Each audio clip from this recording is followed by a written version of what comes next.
इस महान आदमी का हम पर इतना कर्ज है कि ये वीडियो शेयर करना हम सबका फर्ज है। एक इंपॉर्टेंट बात मैं आपको यहां बता दूं, कोई भी मेडिसिन, कोई भी दुनिया का केमिकल, मेडिसिन भी छोड़िए, कोई भी दुनिया का केमिकल जब ब्लड में फ्लो करता है, when it flows in the blood, तो ये देखिए, this called inner layer, this called inner layer, it is called endothelium. Blood vessel का जो इनर लेयर है इसे बोलते हैं एंडोथेलियम लेयर। एंडोथेलियम लेयर क्या होता है? वो खुरदुरा होने लगता है। खुरदुरा, यू अंडरस्टैंड? वो इन्फ्लेम होने लगता है, इन्फ्लेमेशन, घाव होने लगता है। अब जब घाव होता है तो क्या होता है? वो चिपचिपा हो जाएगा। अच्छा, जब चिपचिपा हो जाएगा तो क्या होगा? अब इसी ब्लड में कोलेस्ट्रॉल फ्लो कर रहा है, फैट फ्लो कर रहा है, प्रोटीन फ्लो कर रहा है, ब्रेकडाउन होने के बाद इसमें न्यूट्रिशन फ्लो कर रहा है, मिनरल फ्लो कर रहा है, तो वो क्या होगा? वो चिपचिपा है तो क्या होगा? वो सारे चिपकने लगेंगे। अच्छा, चिपकने से क्या होगा? What will it will convert into what? It will become blockage.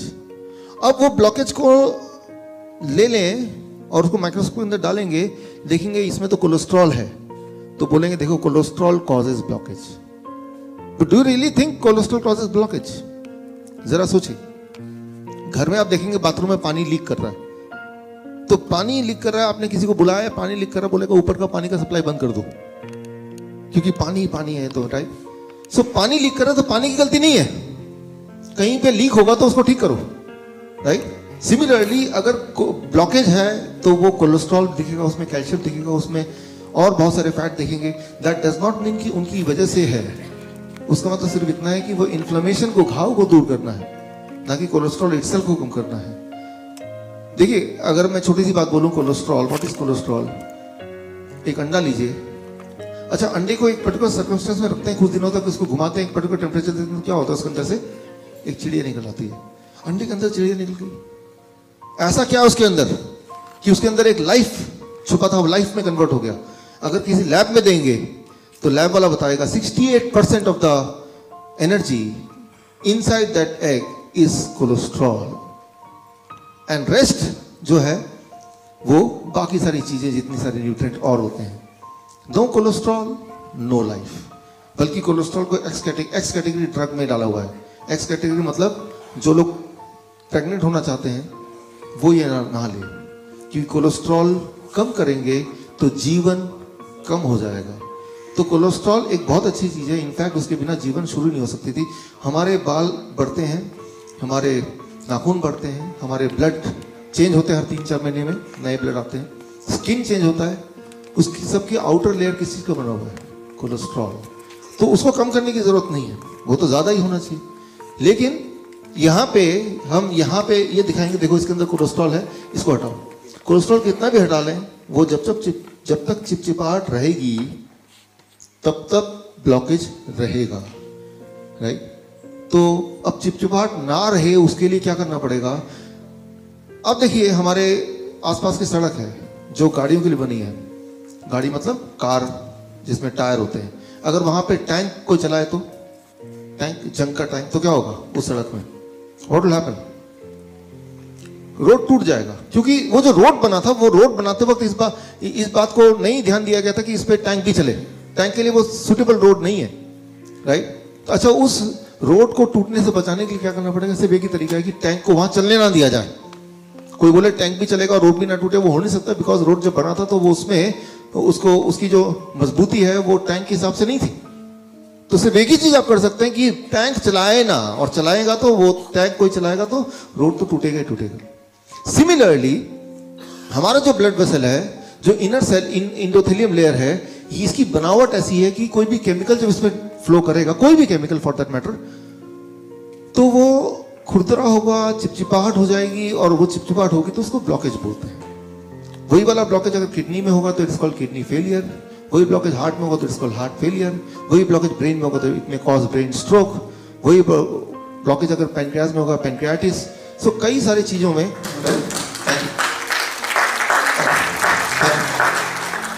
तो आप देखिए बीमारियां अलग अलग नाम के हैं, लेकिन एक्चुअली अलग अलग बीमारियां हैं नहीं, राइट। लेकिन अगर बचना चाहते हैं उनसे, तो उससे एक ही चीज करनी पड़ेगी, वो चिपचिपाहट ना हो। और चिपचिपाहट ना हो उसके लिए सिर्फ एक ही चीज करना पड़ेगा कि कोई ऐसी चीज सर्कुलेशन में भेजो ही नहीं जिसके लिए वो रोड बनी नहीं है, डिजाइन नहीं है। ये बात हमें समझनी पड़ेगी। कोई भी दवा ले लें, वो दवा अपने आप में अच्छी है कि बुरी है, that is a different thing, लेकिन वो जो सर्कुलेट जब होती है बॉडी में, तो वो बुखार के लिए आपने दवा ली फॉर एग्जांपल, बुखार को ठीक करेगी कि नहीं करेगी वो एक अलग मैकेनिज्म है, that I will talk later on अगर टाइम मिला तो, लेकिन सर्कुलेट तो करना पड़ेगा इसी ब्लड वेसल में। तो एक चीज हर दवा करती है, it makes your blood vessel inflamed, right.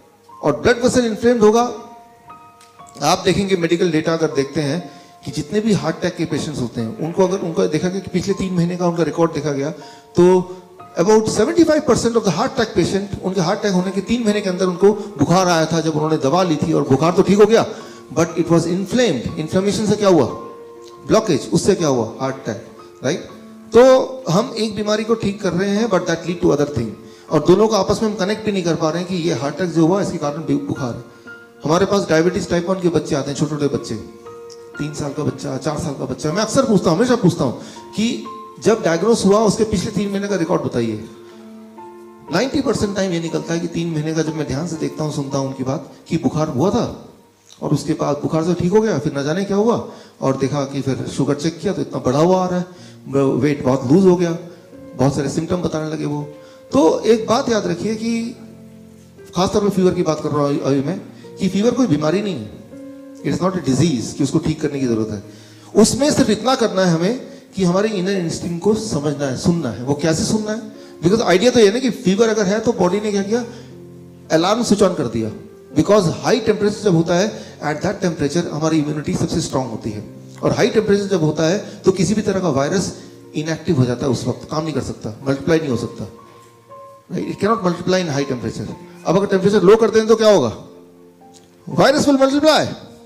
अब क्या होगा? The human will die. बोलेंगे ये तो डेंगू से मर गया, वो डेंगू से नहीं मरा, डेंगू किसी को नहीं मार सकती, लेकिन जब डेंगू आया वायरस तो वो तो एक ही वायरस था, और जब बॉडी ने टेम्परेचर बढ़ाया उसको फाइट करने के लिए, आपने टेम्परेचर को घटा दिया, यानी कि आपने बॉडी के टूल्स को, वेपन्स को, राइट, आपने रोक दिया। अब उसको मल्टीप्लाई करने का मौका मिल गया। जब वायरस मल्टीप्लाई होता है तो मल्टीप्लाई होने के लिए वो बॉडी के सामान को ही यूज करता है, राइट। यूं मानिए कि आपके घर में कोई घुस गया और आप ही का बंदूक लेके आप ही पे तान दिया, क्योंकि आपने मौका दे दिया उसको, right. The same thing happens here. So the moment you think, अच्छा बीमार पड़े तो क्या करें? The moment you think I will take the medicine, prepare, be prepared कि उस मेडिसिन से आप एक नई बीमारी का जन्म देने वाले हैं, राइट। अब सवाल आता है,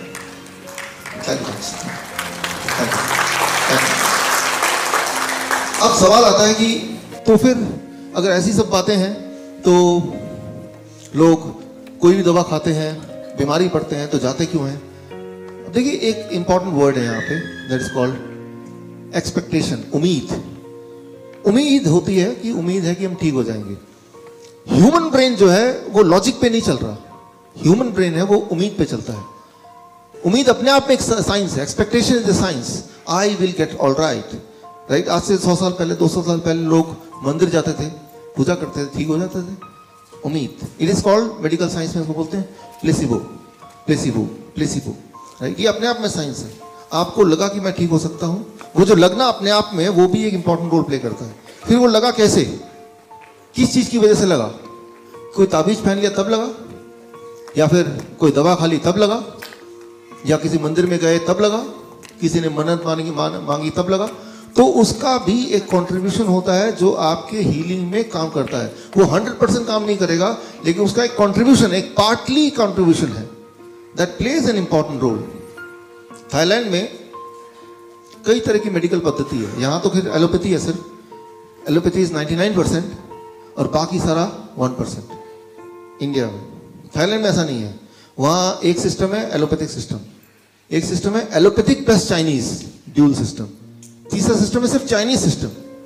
चौथा है ट्रेडिशनल। ट्रेडिशनल मतलब बाप ने अपने बेटे को बताया, बेटे ने अपने बेटे को बताया, कहीं लिखा पढ़ा नहीं है, एक जनरेशन चला आ रहा है। फिर एक सिस्टम है क्वैक। क्वैक मतलब आरएमपी टाइप, जो डॉक्टर नहीं है लेकिन कुछ भी दवा देके, जो जड़ी बूटी देके, कुछ भी देके उसको ठीक कर रहा है।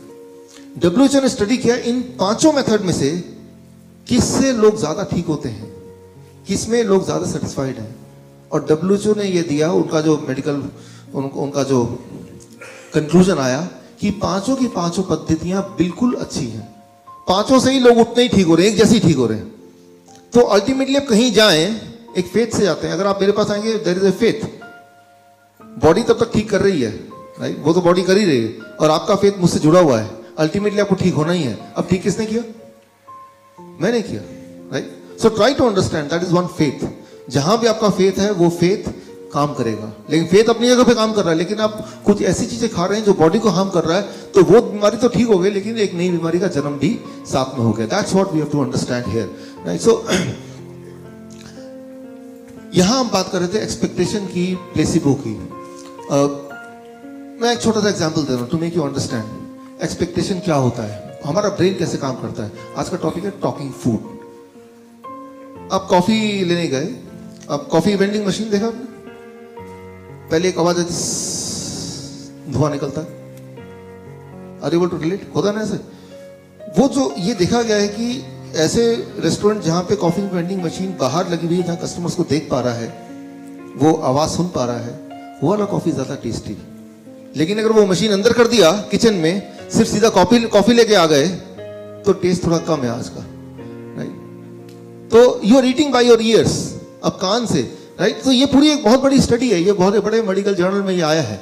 We are eating by our ears, अपने कान से हम खाते हैं। मैं आपको उदाहरण देता हूं इसको समझाने के लिए।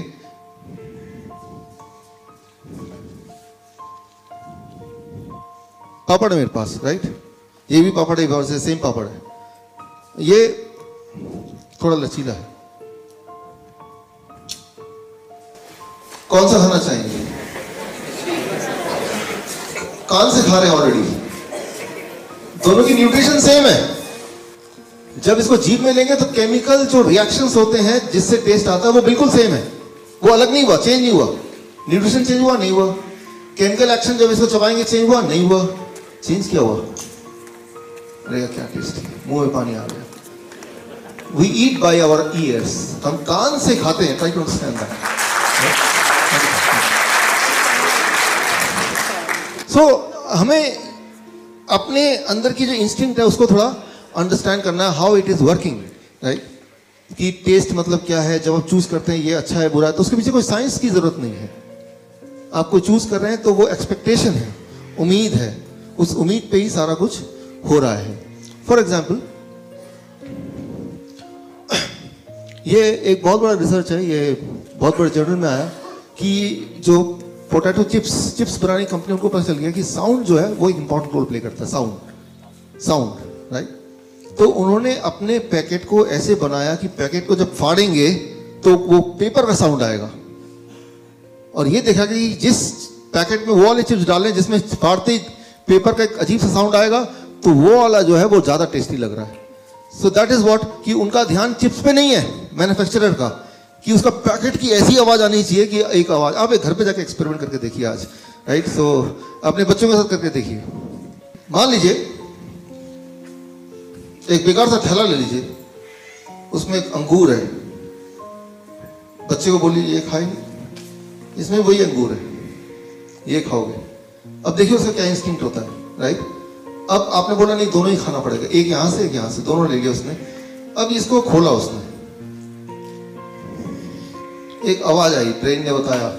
फिर जब ये खाएगा लगता है कि ये थोड़ा इंपोर्टेड है, दिखने में सेम है सेम ही।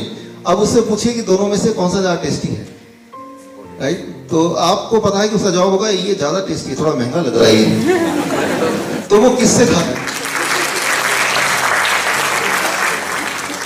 तो वो किससे खा रहा है? आंख से खा रहा है, कान से खा रहा है, वो छू रहा है, वो खा रहा है, और फाइनली वो खा रहा है। वो तो बहुत बाद में आया, उसने पहले निर्णय कर लिया कि इसका टेस्ट बड़ा अच्छा है, मुझे तो यही चाहिए, राइट।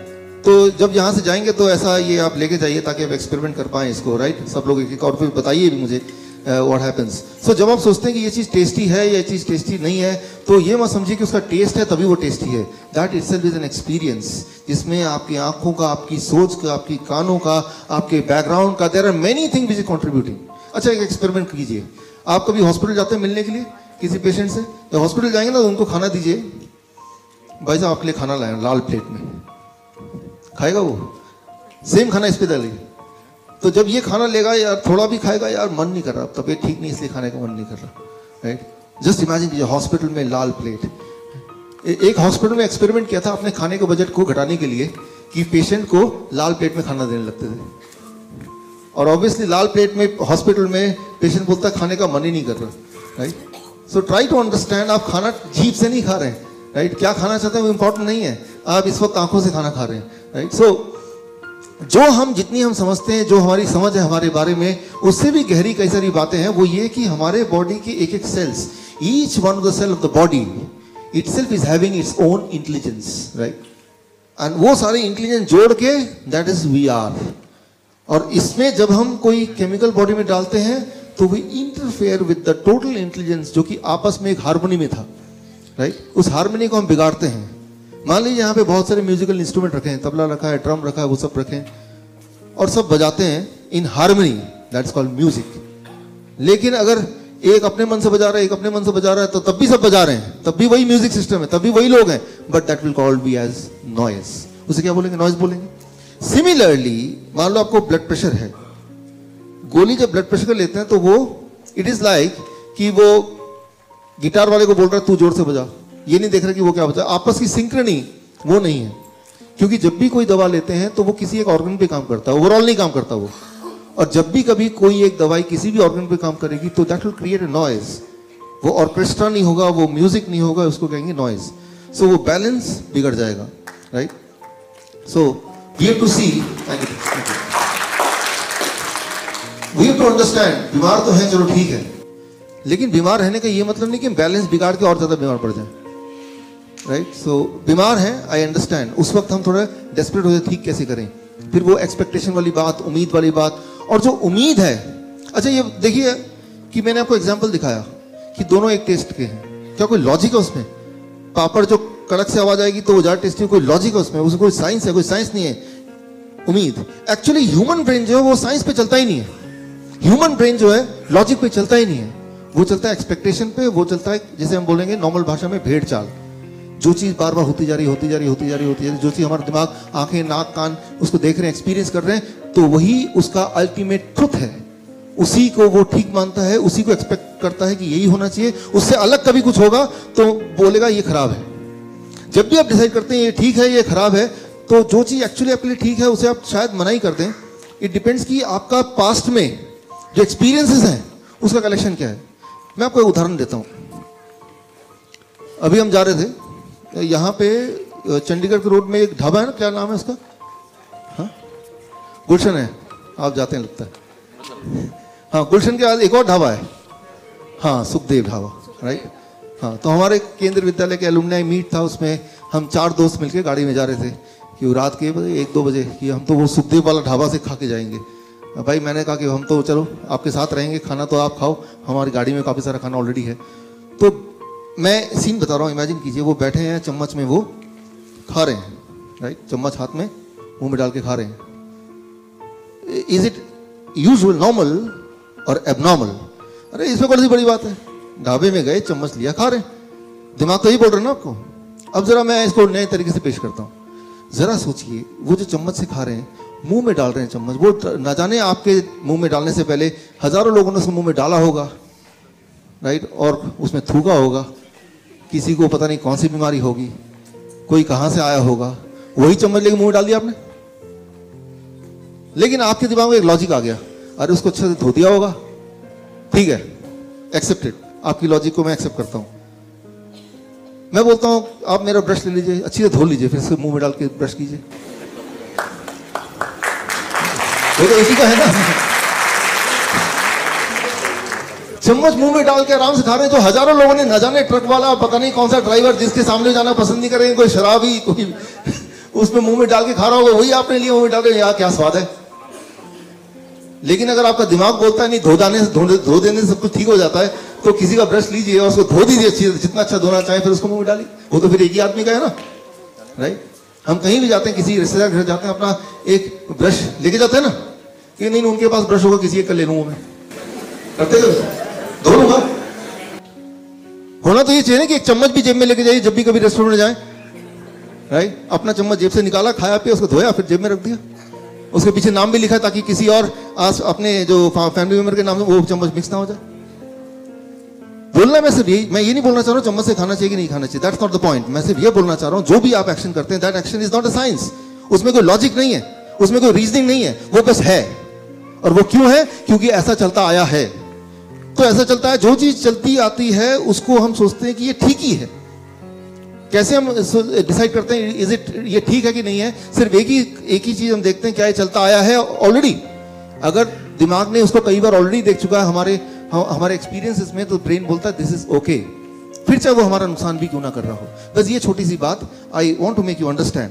फॉर एग्जाम्पल, अगर हम बीमारी की बात करें, दुनिया में इस तरह के शहरों में जैसे फरीदाबाद है, दिल्ली है, न्यूयॉर्क है, होचिनमिन है, बैंकॉक है, जो बड़े बड़े शहर हैं, जो मेट्रो सिटी जिसे बोलते हैं, 30% of the death, every third death is because of heart disease. आपको पता ही है। पहला सबसे बड़ा कारण इस तरह के शहर में मरने का है वो heart disease, you know that. Second सबसे बड़ा कारण मरने का वो है कैंसर। हर 10 में से 2 death, 20% death is because of cancer, ये भी आपको पता है। तीसरा सबसे बड़ा कारण है मरने का, दैट इज कॉल्ड एट्रोजेनेसिस। एट्रोजेनेसिस कॉजेज। अब एट्रोजेनेसिस कॉजेज क्या है? एट्रोजेनेसिस का हिंदी में मतलब है डॉक्टर या मेडिसिन की वजह से death. That is about, according to journal of American medical association, 15% world average. India का एवरेज क्या है वो पता नहीं, लेकिन वर्ल्ड एवरेज है मेट्रो सिटीज के 15%। यानी कि 100 लोग अगर गए इलाज कराने तो वो 15 लोग जिंदा रहते अगर वो जाते नहीं तो, लेकिन फिर भी जाते हैं। क्यों? क्योंकि जाते आए हैं।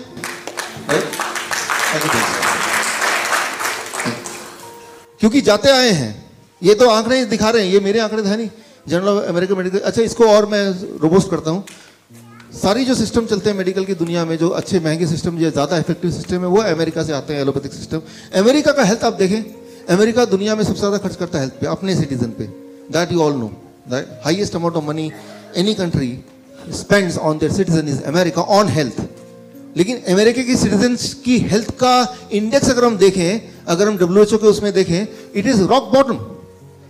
मतलब 70% of American at any point of time they are severely ill, severely obese, right? इसको और थोड़ा इलैबोरेट करता हूं मैं कि 1962 में यूएस में ओबेसिटी था 13%, डायबिटीज था 2.5%, हाइपरटेंशन था जितना भी था, लेकिन हाइपरटेंशन अब देखें 30% इंक्रीज हो गया, डायबिटीज 6.9% हो गया, ओबेसिटी 34% हो गया। अच्छा, एक इंपॉर्टेंट बात यह है कि अगर एडवांसमेंट हो रहा है, ज़्यादा हॉस्पिटल्स आ रहे हैं, टेक्नोलॉजी अच्छी हो रही है, तो बीमारियां क्यों बढ़ रही हैं? वो तो घटनी चाहिए ना।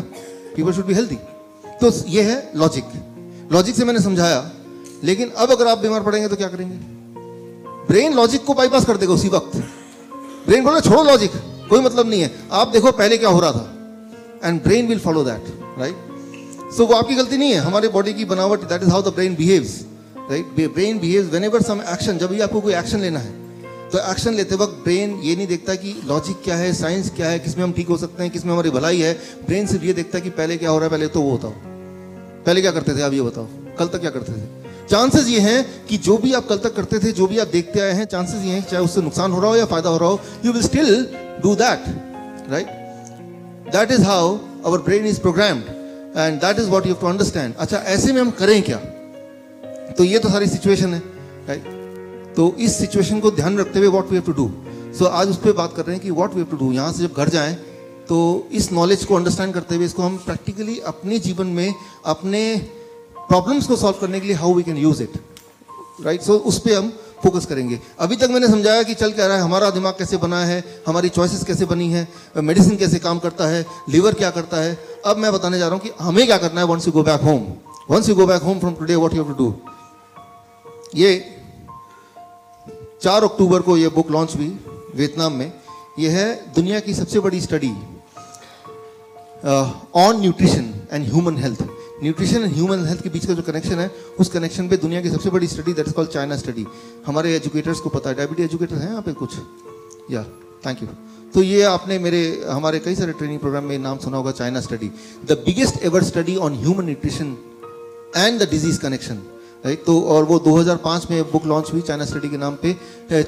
Chinese health department Oxford university of UK and Cornell university of US, इन तीनों ने मिलकर 20 साल तक स्टडी किया पूरे दुनिया की हेल्थ का और न्यूट्रिशन का जो संबंध है उसको समझने के लिए, और उसको एक नाम दिया चाइना स्टडी, और 2005 में बुक लॉन्च किया, और उसका वियतनामीज एडिशन 2017 में 4 अक्टूबर को लॉन्च हुआ, राइट, वो ये है। सो ये लॉन्च होने से कुछ महीने पहले चाइना स्टडी के पब्लिशर ने मुझे मौका दिया, मुझे कांटेक्ट किया कि जब वियतनामीज भाषा में लॉन्च होगा तो इसमें जो फॉरवर्ड है वो आपको लिखना है।